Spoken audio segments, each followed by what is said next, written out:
ಸವ್ಯಸಾಚಿ ಸುದ್ದಿಜಾಲ ವಾರ್ತೆಗಳಿಗೆ ಸ್ವಾಗತ. ಮನ್ಮೂಲ್ ಚುನಾವಣಾ ಮದ್ದೂರು ಪಕ್ಷೇತರ ಅಭ್ಯರ್ಥಿಯಾಗಿ ಬಿದರಳ್ಳಿ ಅನಿಲ್ ನಾಮಪತ್ರ ಸಲ್ಲಿಸಿದರು. ಈ ಸಂದರ್ಭದಲ್ಲಿ ಶರತ್ ಹಾಗೂ ಪಕ್ಷೇತರ ಬೆಂಬಲಿಗರು ಅನಿಲ್ ರವರಿಗೆ ಬೆಂಬಲ ಸೂಚಿಸಿದರು.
ರೆಡಿನಾ? ರೆಡಿ ಮಾಡ್ಕೊಂಡು ಸರ್, ತಮ್ಮ ಹೆಸರು ಸರ್? ಯಾವ ಪಕ್ಷಾತೀತವಾಗ ಅಥವಾ ಪಕ್ಷೇತರವಾಗಿ ಆಗ್ತಾ ಇದ್ದೀರಾ? ಸರಿ, ತಮ್ಮ ಈಗ ಯಾವುದೋ ಮದ್ದೂರು ಕ್ಷೇತ್ರದಿಂದ ಎಷ್ಟು ಡೆಲಿಗೇಟ್ಸ್ ಇದೆ ಸರ್? 166 ಡೆಲಿಗೇಟ್ಸ್. ತಮ್ಮ ಗೆಲ್ತೀನಿ ಅನ್ನೋ ಆತ್ಮವಿಶ್ವಾಸ ಇದೆ?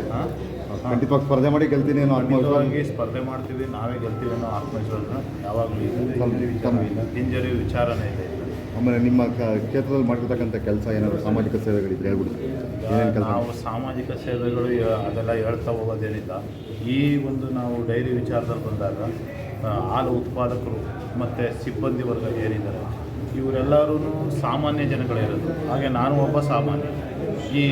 ಇವತ್ತೇನಿದೆ ನಮ್ಮ ದೇಶದಲ್ಲಿ ಎಲ್ಲವನ್ನು ನಾವು ಫ್ರೀ ಕೊಡ್ತೇವೆ, ಅದು ಕೊಡ್ತೀವಿ, ಇದು ಅಂತ ಯಾವುದೋ ಏನೇನೋ ತುಂಬ ಇದೆ.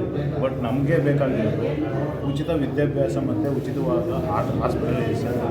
ಇದನ್ನು ನಮ್ಮ ಒಕ್ಕೂಟದಿಂದಲೇ ಶುರು ಮಾಡಿಸಿ ಎಲ್ಲ ಹಾಲು ಉತ್ಪಾದಕರು ಮತ್ತು ಸಿಬ್ಬಂದಿ ವರ್ಗದ ಮಕ್ಕಳುಗಳಿಗೆ ಉನ್ನತ ವಿದ್ಯಾಭ್ಯಾಸಕ್ಕೆ ಉಚಿತ ಸಬ್ಸಿಡಿ ಮತ್ತು 0% ಸಾಲ ರೂಪದಲ್ಲಿ ಕೊಡಿಸ್ಬೇಕು. ಮತ್ತು ಆ ಕುಟುಂಬದ ಎಲ್ಲ ಸದಸ್ಯರಿಗೂ ಉಚಿತವಾದ ಹಾಸ್ಪಿಟಲೈಸೇಷನ್ ಕೊಡಿಸ್ಬೇಕು ಅನ್ನೋದೇ ನಮ್ಮ ಧ್ಯೇಯ ಆಗಿರುತ್ತೆ. ಹಿಂದೆ ಇದೇ ನಂದಿನಿ ಇದರಲ್ಲಿ ಮನ್ಮೂಲಲ್ಲಿ ಬೇಕಾದಷ್ಟು ಹಗರಣಗಳು ನಡೆದಿತ್ತು. ನೀರಿಗೆ ಹಾಲು ಬೆರೆಸೋದು, ಹಾಲು ಇದೆಲ್ಲ. ಈ ಥರದ ಬಗ್ಗೆ ನಿಮ್ಮ ಅಭಿಪ್ರಾಯ, ನೀವೇನಾದ್ರು ಮುಂದೆ ಒಳಗಡೆ ಹೋದಾಗ ಏನು ನಿರ್ಣಯ ತಗೊಳ್ತೀರಿ, ಅದರ ವಿಚಾರವಾಗಿ ಏನು ಈಗ ನಮಗೆ ಹಿಂದೆ ಈ ಥರ ಹಗರಣ ಆಗಿದೆ ಅನ್ನೋದನ್ನ ಎಲ್ಲ ಹೇಳಿದೆ. ತುಂಬ ಎಲ್ಲ ರಾಜಕೀಯ ಪಕ್ಷಗಳು ಸೇರ್ಕೊಂಡು ಅದನ್ನ ಮುಚ್ಚು ಹಾಕಿದೆ.